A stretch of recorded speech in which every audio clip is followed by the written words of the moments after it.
Para quem não me conhece, meu nome é Rocha Júnior. Quero trazer algumas dicas para os pais. No capítulo do meu livro eu falo sobre pais ativos e pais banana. Os pais ativos, que eu quero dizer, são aqueles pais que estão abertos a entender, compreender como funciona a sinapse mental da criança, como ela se conecta com os aprendizados. A partir do momento que você começa a ensinar de forma mais clara e está aberto a ouvir alguns especialistas e adaptar algumas coisas no ensinamento da sua criança, do seu adolescente, ele consegue ser mais assertivo ao praticar e ser mais assertivo no ensinar. Veja bem, tem um pai amigo meu que veio falar comigo: "Ô Rocha, eu consigo mudar a mente do meu filho, ele está com 17 anos, está meio que rebelde, se perdendo, e eu vejo que eu falei, minha esposa falou para a gente não colocar limite, como você fala em alguns vídeos, e até mesmo eu vi no seu livro, falando sobre o limite, eu quero mudar. Tem como?" Eu falei: "Tem."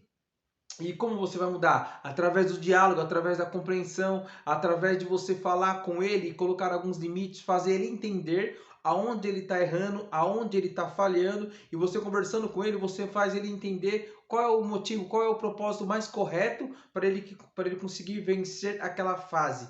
Quando ele mostrar para você o caminho de vencer aquela fase, automaticamente você trabalhou na mente dele, de ele achar um caminho assertivo, melhor daquele que ele está falhando. E com isso ele vai começar a mudar. A neurociência, a TCC, terapia cognitiva comportamental, a PNL, programação neurolinguística, a psicologia em várias modalidades, em várias abordagens diferentes, todas elas defendem que o adolescente, a criança, ela aprende pelo sistema de modelagem. Ela modela o que ela vê nos pais, ela modela o que ela vê nos amigos, no grupo que ela vive, no grupo que ela convive. Então tem grande poder de influência os pais. A partir do momento que eles começam a se relacionar com os amigos de escola, a escola não tem influência, mas os alunos e os amigos de escola têm influência no comportamento do adolescente, ainda mais se o adolescente não tiver uma base saudável.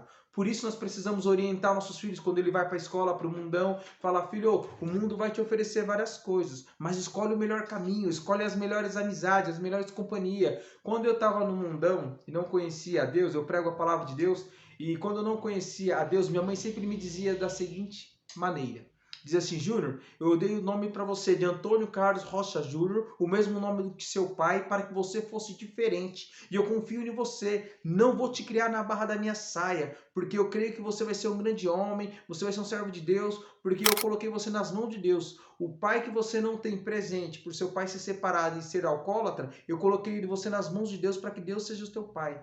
Então eu cresci com essa confiança. Minha mãe confia em mim, eu não posso decepcionar. Quando eu estava na balada, chegava momentos que as pessoas vinham me oferecer droga, vinham me oferecer um beck naquela época, oferecer um papelote de farinha. Eu lembrava minha mãe dizendo para mim assim: "Filho, eu confio em você." A confiança de um pai, a confiança de uma mãe dá uma maturidade muito grande para o filho. Mas a mãe e o pai também tem que confiar e também tem que colocar limite. Eu estava tratando de um casal e eles estavam falando do filho dele, né? E a mãe falava para mim, para minha esposa, relatava para nós: o meu filho, ele olha para mim e fala assim: "Eu não mandei você me criar, eu não pedi para nascer, eu não pedi para nascer." Bati a porta, faz uma criação, xinga, é bem rebelde, tá difícil de cuidar. Eu perguntei como que era a adolescência, a infância dele. Ah, nós fazíamos de tudo para ele, dava de tudo. Vários psicólogos apresenta e fala com clareza que muitos filhos que são paparicados demais são os filhos que vão mais gerar ingratidão no futuro, porque não aprendeu a valorizar, não aprendeu a guardar os brinquedinhos, não aprendeu a varrer um quintal, lavar um carro para o pai, ou a menina não aprendeu a lavar uma louça. O que acontece? A pessoa nasce acomodada e ela fica sugando seus pais em certo período da vida. Chega um momento que a sinapse mental dessa pessoa, a mente dela fica cauterizada e dependente dos seus pais e não consegue cortar o cordão umbilical. Eu falo do cordão umbilical porque eu fiz um post no Instagram e coloquei falando sobre o cordão umbilical, e teve algum debate entre eu e esse amigo meu, esse pai, né? Ele dizendo que ninguém tem regra para criar filho, que cada um tem um filho e cria do jeito que quer. Sim, pode ser, mas assim, eu como estudante de TCC e terapeuta familiar, 20 anos já na caminhada com Cristo e ajudando várias famílias, vários filhos, vários jovens, eu sei que tem mudança comportamental porque eu também tive a minha. Eu comecei a mudar quando eu encontrei pessoas boas, quando minha mãe começou a me dar conselho, quando eu encontrei pregadores, pessoas que me ensinaram um caminho diferente. Eu descobri que existia o mundo fora da maldade que a periferia e a comunidade me ensinou. E quando eu vi que muitas coisas erradas, que eu estava preso e alienado, muitos falam que a religião aliena, a religião não traz alienação. O que traz alienação é a religiosidade fora de um contexto. Quando você não é fanático e você tem uma mente aberta, você consegue selecionar muitas coisas e aprender. Eu não sou religioso, eu sou cristão. Há uma diferença. Cristão é quem segue a Cristo. Religioso é quem está preso em uma religião e acha que só a religião dele está certa e quer condenar todas as pessoas. Eu não critico religião nenhuma, passei por várias doutrinas diferentes, né? Hoje estou firme numa religião, porém, o que eu prego é a palavra de Deus e o que eu prego é o quê? É uma orientação de formação espiritual para as pessoas, que elas têm que ter uma comunhão com Deus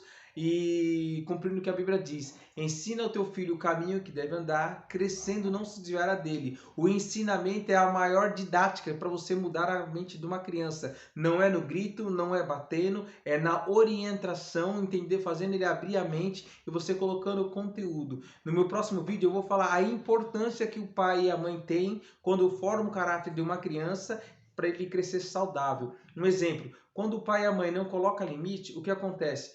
Vou fazer esse vídeo aí, vocês vão entender melhor. Breve eu vou fazer esse vídeo falando sobre o menino Nintendo casou com a menina Barbie. O menino Nintendo que eu falo, que eu estou escrevendo no meu livro, o menino Nintendo é aquele menino que viveu no jogo do computador, depois ele teve com 16, 17 anos, foi crescendo, fez 18, 21, aí foi casar, um exemplo. E o pai não ensinou ele a trabalhar, não ensinou ele a gerenciar as suas contas, gerenciar os seus progressos na vida, sempre teve de tudo. Quando ele casa, ele já cresceu acomodado, tendo tudo do pai e da mãe, ou seja, o cordão umbilical não foi cortado. Quando ele vai casar, não está preparado para assumir o casamento, uma esposa e ter a responsabilidade. A menina Barbie não sabe lavar suas calcinhas, não sabe arrumar seu guarda-roupa corretamente, e aí ela fica na dependência da mãe, sugando a mãe, sugando talvez a empregada doméstica, e quando ela casa, acha que o marido vai bancar tudo e vai pagar uma empregada, vai fazer tudo para ela. O marido de repente é uma pessoa humilde, não tem condição de pagar uma empregada, e aí os dois têm que fazer as próprias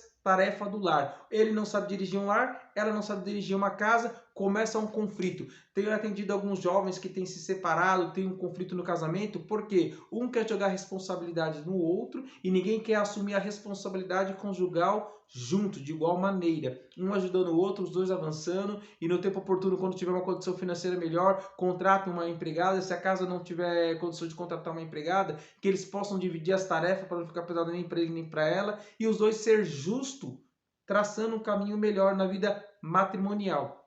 Então, isso eu falo, 70% é culpa do adolescente, 30% é culpa dos pais. Por quê? Se os pais tivessem colocado limite, ensinado a gerenciar em casa, aprendendo muitas coisas com a mãe, o pai ensinando o filho, aprendendo muitas coisas com o pai, como cuidar de um lar, pagar as contas, ter uma responsabilidade, talvez ele sofreria menos no casamento, a menina sofreria menos no casamento, talvez a sua filha, que talvez casou, está sendo humilhada no casamento porque não sabe fazer nada e o marido humilha, talvez é bravo, que nem eu encontrei amigos que infelizmente estava tendo conflito no casamento, humilhando a menina, querendo que a menina fosse empresária da noite pro dia junto com ele, tivesse uma mente aberta para o mundo do negócio como ele tinha. Eu chamei ele de canto e falei: amigão, não é assim, cara. Se você quer que ela cresça no mundo corporativo, financeiro, você tem que moldar o caráter dela, ensinar ela. Ela não era administradora, ela era uma pessoa normal. Então você tem que ensinar ela a sonhar os seus sonhos, sonhar o seu projeto, para que junto vocês possam trabalhar. Não é escorraçando, humilhando, chamando ela de imprestável, que nem você falou que está chamando ela, que ela vai mudar. Então um precisa ajudar o outro. Da mesma forma, se a mulher, a namorada for mais inteligente, ela precisa ajudar o seu marido. Um ajudando o outro, as coisas começam a caminhar. Isso eu vou falar no casamento tripé, mas eu vou deixar esse spoiler também, onde eu estarei falando sobre o menino Nintendo casou com a menina Barbie. E agora? Então, resumindo, a culpa é do pai ou da mãe? Eu digo logo de cara, 70% é dos jovens, porque quando os jovens querem mesmo não ter esse ensinamento, dos pais, o jovem ele aprende, ele observa a mãe, observa as tias fazendo e vai para cima e se desenvolve. Quando o jovem é acomodado, infelizmente ele vai padecer, e aí entre os 30% que o pai não auxiliou, trocando como se diz, um comodismo, né? Se tornando um pouco acomodado. Beleza? Em breve eu trarei esse vídeo novamente aí e a gente vai estar batendo esse papo. Segue lá no canal, Qualidade de Vida, Gestão Familiar. O canal estava parado, mas a gente vai voltar agora toda segunda-feira fazer um vídeo diferenciado, falando sobre temas relacionados à família e à espiritualidade. Não falo de religião, mas Deus em primeiro lugar sempre, tá ok? Deus abençoe a todos aí, forte abraço.